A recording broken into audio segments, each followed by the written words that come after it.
साथियों, यदि आप उत्तराखंड में एसआईआर के तहत वीएलओ के रूप में काम कर रहे हैं, तो कुछ फॉर्मों को ऑनलाइन भरते वक्त आपके सामने ये समस्या आई होगी कि फॉर्म में सारा डिटेल सही भरा है, मैपिंग सही है, लेकिन वीएलओ ऐप में जब जा रहे हैं तो वहाँ डिटेल सही से नहीं आ रहा, वहाँ कुछ गलत आ रहा है।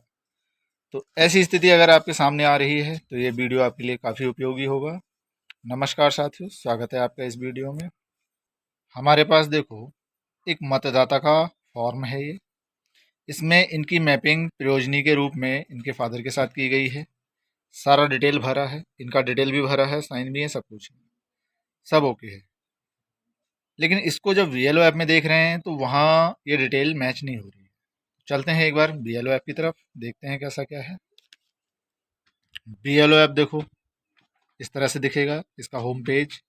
इसमें हम एसआईआर में चलते हैं, भाषा चुनते हैं। भाषा चुनने के बाद हमें गणना प्रपत्र भरना है तो गणना प्रपत्र भरें।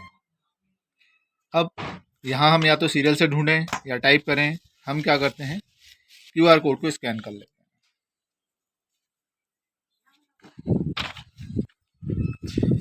हमने किया, क्यूआर कोड स्कैन करें, कैमरा ऑन हुआ, क्यूआर पे ले गए, ये क्यूआर स्कैन हुआ, इनका डिटेल आ गया। अब इस डिटेल को खोलते हैं, हम इसमें फॉर्म भरें।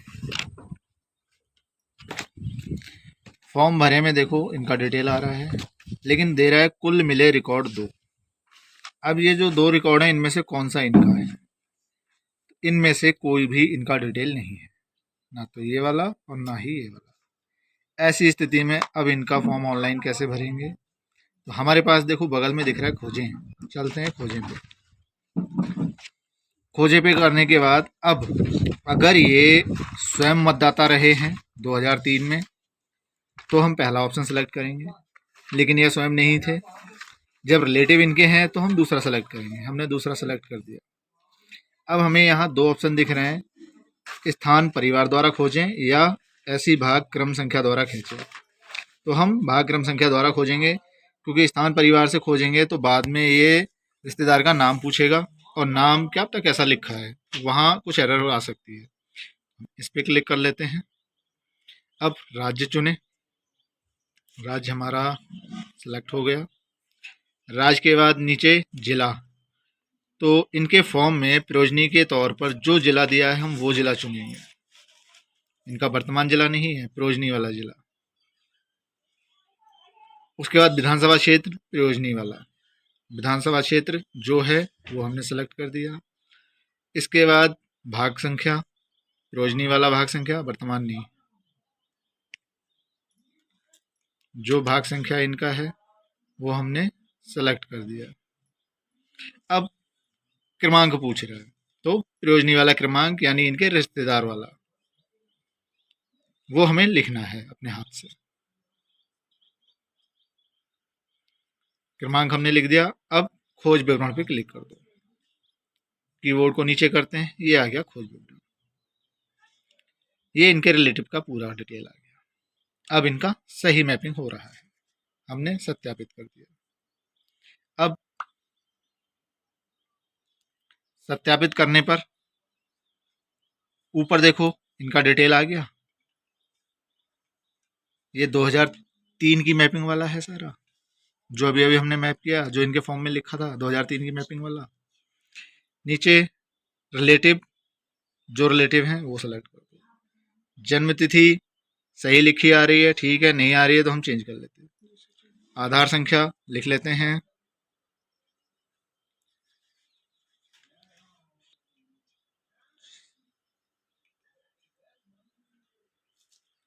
आधार संख्या गलत बताई तो हम नहीं डालेंगे, हटा देते हैं। फोन नंबर लिख लेते हैं।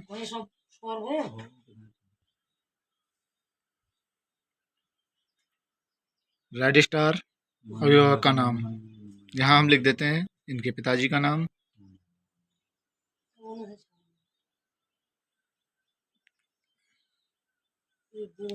नेक्स्ट माता का नाम।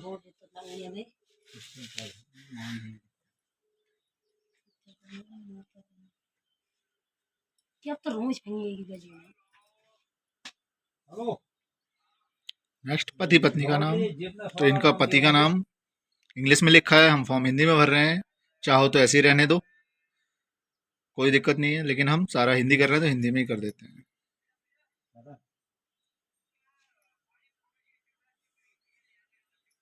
अब डिटेल भर गया, बारी है फोटो खींचने की। मोबाइल में फोटो ले पहले पेज की कॉपी, कैमरा ऑन हुआ, फोटो खींचे। अब हम इसमें सही से अपना सेट करके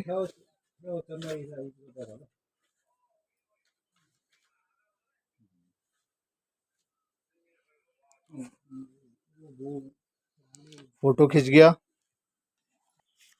सही कर दो। ये प्रीव्यू आया, प्रीव्यू सही है, यहाँ से सही कर दो।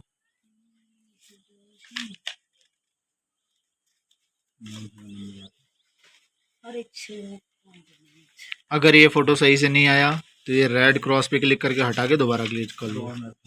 सही आ गया। अब इनका फोटो चाहिए हमें चेहरे का, वो ले लेते हैं।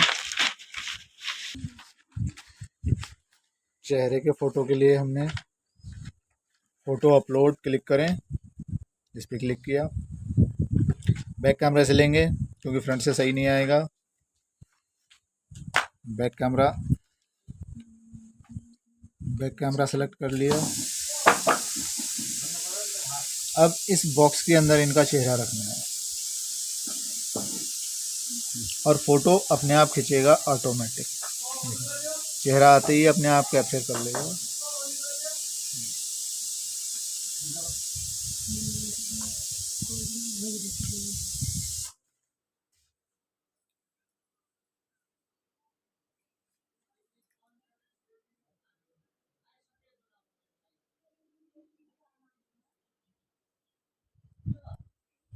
ये इनका फोटो है। अगर फोटो सही नहीं है, रेड क्रॉस से क्लिक कैंसिल कर लो और दोबारा कर लो। लेकिन फोटो ठीक है तो हम इसको जमा कर देते हैं। सफलतापूर्वक जमा हो गया, बस हमारा काम कंप्लीट। अब इसने हमें दोबारा से होम पेज पे भेज दिया। अब नेक्स्ट फॉर्म भरने के लिए फिर से वही, या तो आप खोजे में टाइप करो या QR से स्कैन करो और फिर से ऐसे ही फॉर्म भर लो। इतना आसान है फॉर्म भरना, कोई कठिन काम नहीं है। अगर आपको फॉर्म भरने में कोई समस्या आ रही है तो कमेंट बॉक्स में आप पूछ सकते हैं। मैं हर संभव कोशिश करूँगा आपकी हेल्प करने की। बाकी वीडियो में यहाँ तक बने रहने के लिए बहुत बहुत धन्यवाद।